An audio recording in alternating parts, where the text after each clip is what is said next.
Good afternoon, Senator Walsh. Earmarks have been extremely controversial in the past, and Congress has had a ban on them since 2010. However, before the ban, Montana was one of the top 10 states receiving earmark money for various projects, including wastewater treatment facilities, hospitals, and public transportation. Would you support a continued ban on earmarks, and if so, how would you secure funding for what you consider worthy projects for the state? Well, Anna, thank you very much for this question. Today is a very special day. I want to thank everybody for being here. I want to thank Montana Tech for allowing us to hold this in this facility. And when I say a special day, today is Flag Day, and it's also the 239th birthday of the United States Army. So all you Army veterans out there, congratulations.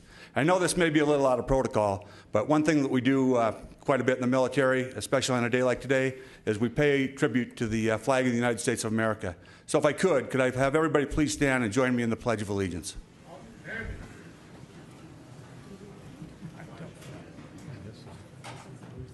I pledge allegiance to the flag of the United States of America and to the republic for which it stands, one nation, under God, indivisible, with liberty and justice for all. Thank you very much. Now, Anna, to your question. Earmarks have been very good for the state of Montana. As I was coming up through the Montana National Guard, I recall Conrad Burns and other senators, Senator Max Baucus. We have numerous facilities around the state that we can attribute to earmarks. So I think that there is a place for earmarks in the Congress. I think it allowed representatives, senators, and representatives to work together, to work on some projects, to bring funding back to the states. Right now, those states, especially in the Congress that have the majority, the large number of representatives, have an ability to stop Senator Walsh, funding from coming in the state of Montana. Next, Congressman Daines, same question. Yeah, thank you. Well, since I've been back in Congress for the last 18 months, I've recognized one thing for certain: Washington, D.C. is broken. There's a lack of transparency in Washington. Career politicians put their own self-interest ahead of doing the right thing for the people. And the earmark process was getting abused, as you had a bunch of crony political relationships there that were abusing the earmark process. And consequently, they had to bring more transparency to the process. But one thing I know is that Montana always comes first for me. So as I worked through this process, like we just put through the WRDA bill in Congress, we were able to prioritize our projects for Montana. Montana's voice was heard to ensure that we fund these important projects for a great state. And you can do that without having to have the earmark process. Mr. Roots, same question. I take the Ron Paul position on earmarks. For years, Ron Paul was a congressman from a particular district in Texas. He was all for budget cutting. He was against pork barrel spending of all kinds. But he occasionally would submit an earmark for his district. Okay, and he would occasionally be criticized for that. He would often point out that, in fact, what's the alternative to earmarks? You give the executive branch carte blanche to do as it chooses with that budget. Now, those budgets are way too high. I agree with Mr. Daines. It's broken in Washington. We've got to slash those budgets, get them lower, but there's nothing wrong with earmarks. Remember, an earmark would be a way to give an order to the executive branch that the executive branch has to follow. What's the alternative? You let the executive branch do whatever it wants to do. So the president then would just take the same amount of money. Remember, it doesn't change the money at all.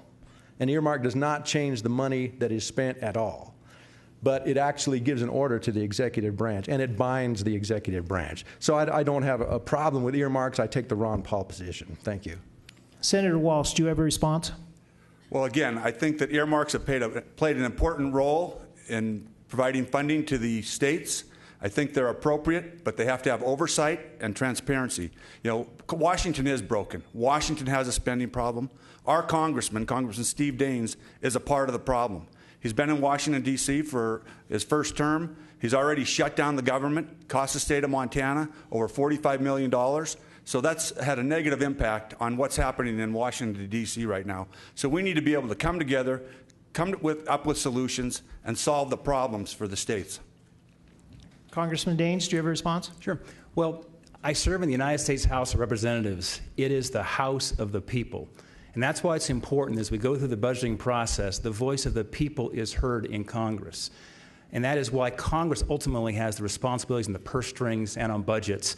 We do not want to delegate that to the President of the United States, as he's shown his abuses of power. We need to make sure that we serve the people. The House is the voice of the people, and that is why it's important as we go through budgets and so forth that we first pass budgets. The Senate has not passed a budget this year, and it's important, too, that we stand up for the people we represent. Mr. Roots, you have 60 seconds. Again, the main focus shouldn't be so much on earmarks specifically. It's on the spending, the reckless and irresponsible spending of these two government supremacist parties. Both of these men on stage spend like drunken sailors. Some people say that it's an insult to drunken sailors, because at least drunken sailors are spending their own money. These two gentlemen are spending the American people's money. The focus should be on cutting these budgets, and by the way, both of them might spin a tale like they're for balancing budgets and things.